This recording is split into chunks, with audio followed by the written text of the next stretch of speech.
Riverfront restaurants, and he's one of my assistants there. He's also a chef.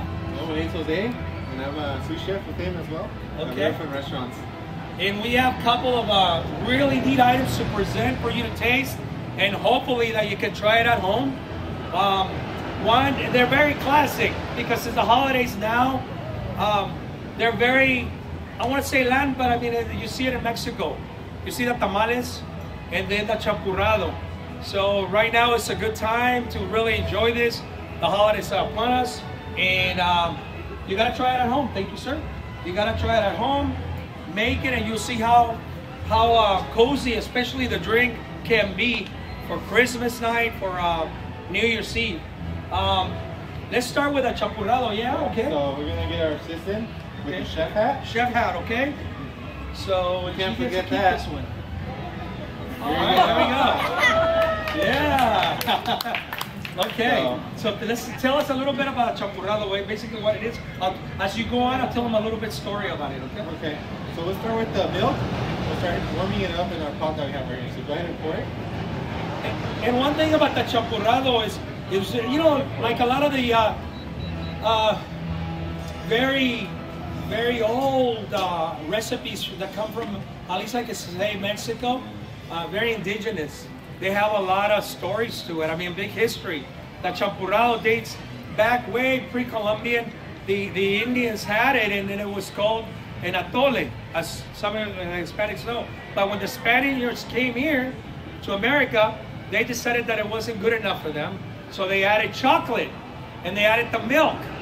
That's where the champurrado came from. Another country that makes it, is the Philippines. And then you go, how did the champurrado end up in the Philippines? Wait a second, the Philippines might say, wait, that's ours. Then we might say, no, that's ours. So the thing is, that's a really interesting story.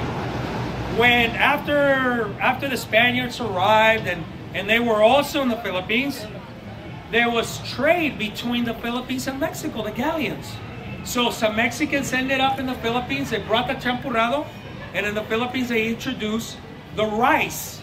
So it's a dessert, rice, and they call it exactly the same, champurrado. But in this case, it's a little... And then we have a chocolate bolita. That's the chocolate that we use for the champurrado. If you guys know Spanish, me growing up, myself, will eat this. I'll eat the whole thing. My mom hid it from us. Yeah, that is very true, because I used to do the same thing. Not just a little piece. She would give us a little piece like this, but no. I would go back in there and grab the whole thing for myself. And then the grandmas will be very upset because it's gone now. Now when they got to make champurrado, that's good because we add it all. So we'll go ahead and add it to the milk, and then our assistant will help us stir. Have you guys seen anything like this? You've seen it, right? When you visit some of the South American countries, mainly Mexico, molinillo, correct? So molinillo's really, I mean, once again, it dates way back then. I mean, the Spanish probably had it this rate, but the rest of the thing was a very, you know, from the Aztecs. So this is our whisk. So basically, what you do here, because you're adding the corn, if you don't whisk this, it's going to thicken. Might burn, right? So you gotta do this and sit here and play with it, and you just make sure you do that. You're constantly doing that. Otherwise, the chocolate inside, as it heats up, it'll stick, it'll burn, it'll ruin the recipe. So that's the story in the champurrado. You're gonna have a little sample. It's an amazing little drink. It's hearty, cozy. I mean, and there's the corn flavor in there, you know. And then what else do we put in there again, Chef? We put a little bit of la masa, which consists of the corn flour, a little bit of cloves, and a little bit of brown sugar, which old-fashioned we use piloncillo. Right.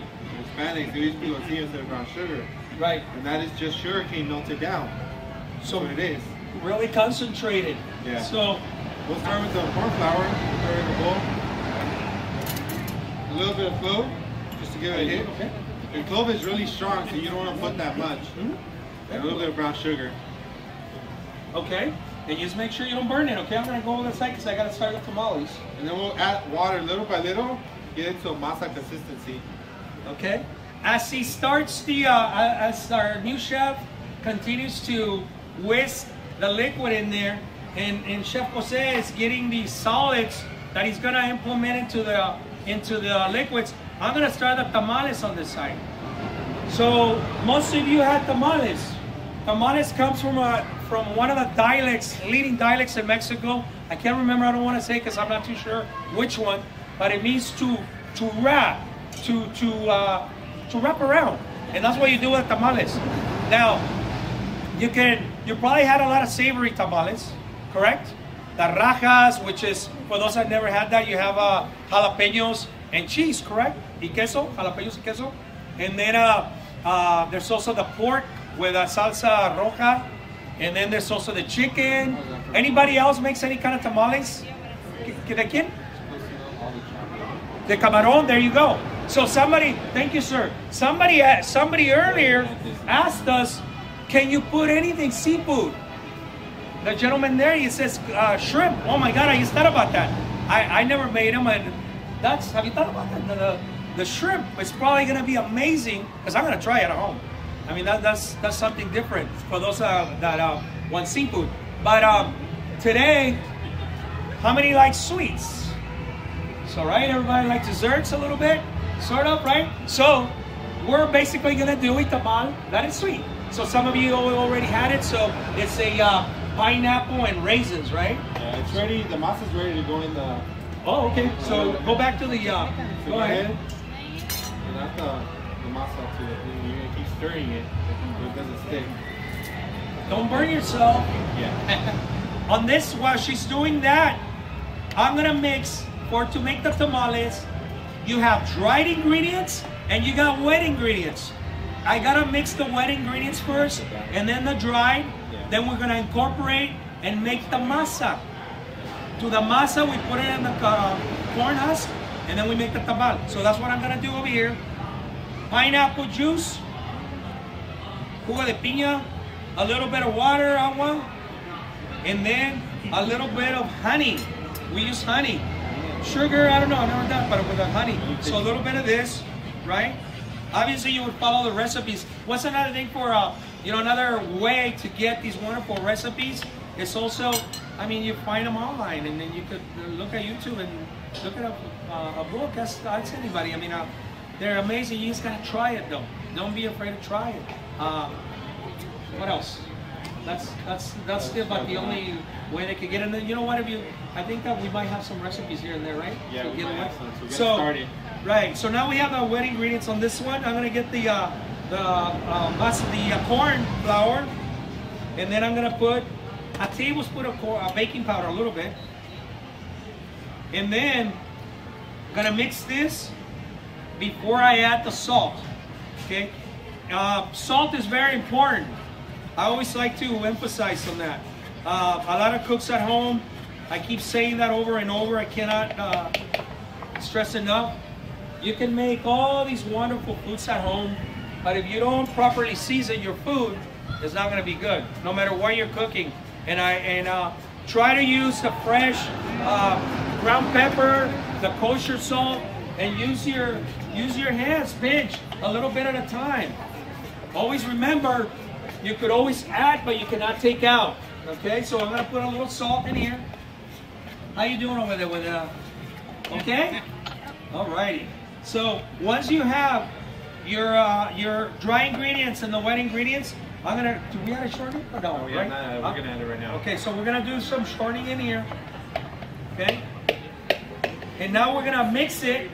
When it's completely mixed into the flour, that's when we mix in the liquid, and now you create the masa, and then we'll go into the next step. Okay. Tell us a little bit about this. Some of you guys remember I came from a little town and we used to use this for the milk, right? Yeah. And this, a cántaro. Cantarito. Yeah, so similar to this, they used to deliver milk in Hispanic countries, where just like they deliver water here, the 5-gallon water, they used to deliver milk door to door back in the day. Right. And then for the cantarito, I remember going to my parents' house all the time. They used it, especially during the summer. They put cold water in there, and this will keep it cold. So then when you drink it, you can taste the clay. it'll taste a little different. It actually tastes better. I don't know if you ever had it. You should try it. It's really good, guys. The same on the same detail on that. We actually, in my family, we actually used it, and it makes a big difference on the flavor. You taste the clay, stays cold, and then you also have these little, what do you call these, jarritos, or Yeah, like a tarrito. right? Some of you guys had it, and I remember we used to use it for the chocolate, for the oh my God, I already forgetting this name. No, the Champurrado. Thank you. Sorry, Champurrado. I'm about going black here. So Champurrado, hot chocolate. Gotta have it in this one. So if you're gonna make it at home, you gotta buy one of these things. Café de olla. Yeah, café de olla. Oh, that's it. Con canela, with cinnamon. Same. Y piloncillo. And piloncillo. So canela. Go ahead and pull one out. It's totally different than California cinnamon. It's very different. I think it's wonderful in desserts. Use this one and you will see. Right. So I remember that. How's a tamal, first of all? Sabroso. You enjoying it? Sabroso? Necesito tres para poder. We need 3 more over here. 3 more for her. How about the... Are you okay? Yeah. Oh, no, go like this one. Like it. No, go like this one. So if it gets a little lumpy, it's really, really... So how about the champurrado? You guys enjoying it? Yeah? Okay, good. So what else? You know, another thing that I was mentioning earlier, and then I'll show you how to put the tamal together. Go ahead, lower it down. Is these little items here. You see it as, you know, as these toys, but really they got a lot of tradition, a lot of meaning. And once again, it goes way back to the start when the Spaniards first arrived in this land, and they brought a lot of technique. For example, they brought in the technique of making the guitarra and the guitar. And in fact, in my hometown, there's a little town where the Indians make these, and that's why you see them so much in the Mexican culture, because it has a lot of meaning. So it's not just a little baby guitar that, you know, there's a lot of meaning behind it. Right. Emparacho, that's right. That's right. Really close because I'm from Europa. Oh, there you go. So we're from the same area. Right. So I'm gonna finish the tamal on this side. Remember, I got the wet and I got the dry. I'm gonna add a little bit of the wet, which is a pineapple, the water, and the honey, to make the masa. Right.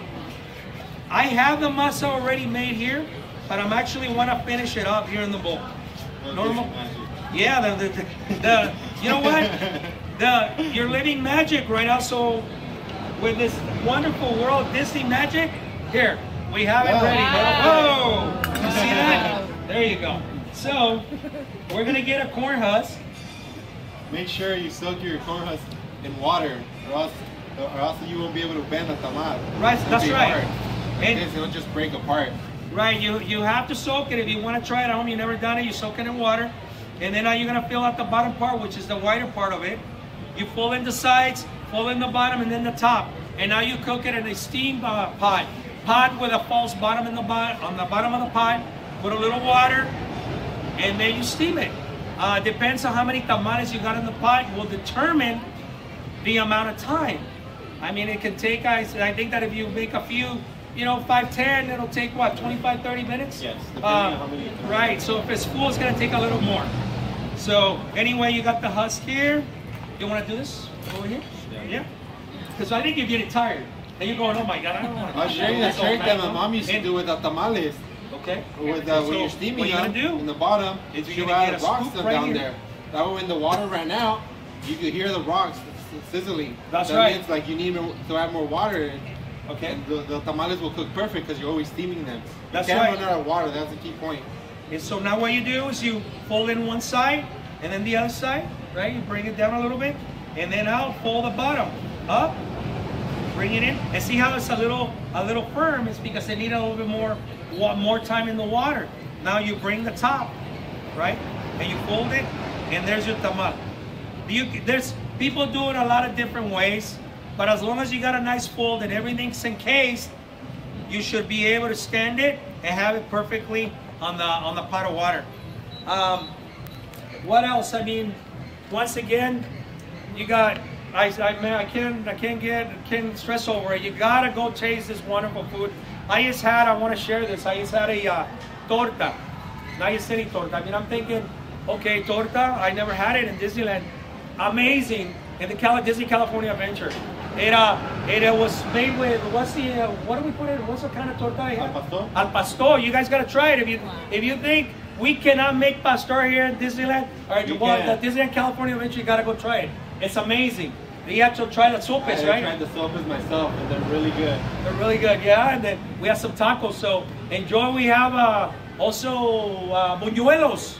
So you just gotta go out there and enjoy the rest of the food along with this. And any questions? Burritos? Do we have burritos in this area? Cocina. Yeah, we do. Cocina. We have pozole right here. Yeah, we got pozole. So now it's getting cold. You gotta go in here for the pozole. Any questions? Tortas ahogadas. You know, you can do the torta, pero no sé si le tengan la salsa or not. The sauce on top. You could ask. I don't know. Yeah. Put it right on top. Yeah. And basically, that's interesting because the torta, you can add a red sauce and now they're the drown, something like that, right? It's really, really good. It's a sauce. That's right. Really good. Everybody enjoyed it. Everybody's happy, and I'm happy. Thank you very much. Thank you. Thank you. And we're happy. Thank you very much. And you get to keep your hat. There you go. Thank you. You want to try the Champurrado with them? Yeah, she needs to try. Oh, yeah. Where? Okay. Thank you so much, okay?